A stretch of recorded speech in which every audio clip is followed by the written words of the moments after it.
तर काँग्रेसच्या कार्यालयाबाहेर भाजप युवा मोर्चा आक्रमक झाल्याचं आपल्याला पाहायला मिळतं। एकीकडे काँग्रेसने आंदोलन केलेलं होतं आंबेडकरांविषयी जे वक्तव्य केलं आहे त्यावरून, तर दुसरीकडे आता भाजप युवा मोर्चाचे हे कार्यकर्ते आक्रमक झाल्याचं दिसतंय आणि काँग्रेसच्या कार्यालयाबाहेर ते आंदोलन करताना दिसून येत आहेत। तर ही थेट दृश्य मोठ्या संख्येने काँग्रेसचे जे कार्यकर्ते आहेत ते काँग्रेसच्या कार्यालयाबाहेर जमलेले आहेत आणि भाजप युवा मोर्चाचे हे कार्यकर्ते आहेत आणि ते आक्रमक पद्धतीने इथं घोषणाबाजी करतानाही दिसत आहे। त्यामुळे त्यांचं नेमकं म्हणणं काय आहे असा सवाल या ठिकाणी उपस्थित होतो। दरम्यान भारतरत्न डॉक्टर बाबासाहेब आंबेडकर यांच्यासाठी मैदानात उतरल्याचं हे सर्व नेते सांगताना दिसून येत आहे।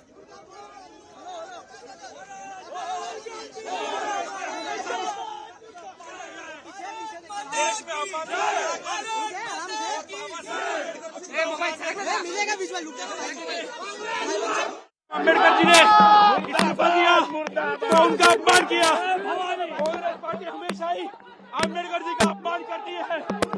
कांग्रेस पार्टी हमेशा ही बाबा साहेब अम्बेडकर जी का अपमान करती है और डॉक्टर बाबा साहेब अम्बेडकर है। तर ही थेट दृश्य आपण बघू शकतोय लोकशाही मराठीच्या माध्यमातून। या ठिकाणी काँग्रेसने कशा पद्धतीने बाबासाहेब आंबेडकर यांचा अपमान केलाय त्याविषयी हे कार्यकर्ते सांगताना दिसून येतात। दरम्यान पोलीस त्यांना ताब्यात घेताना दिसत आहेत कारण हे कार्यकर्ते काँग्रेसच्या कार्यालयामध्ये घुसण्याचा प्रयत्न करत असल्याचं आपल्याला दिसतंय।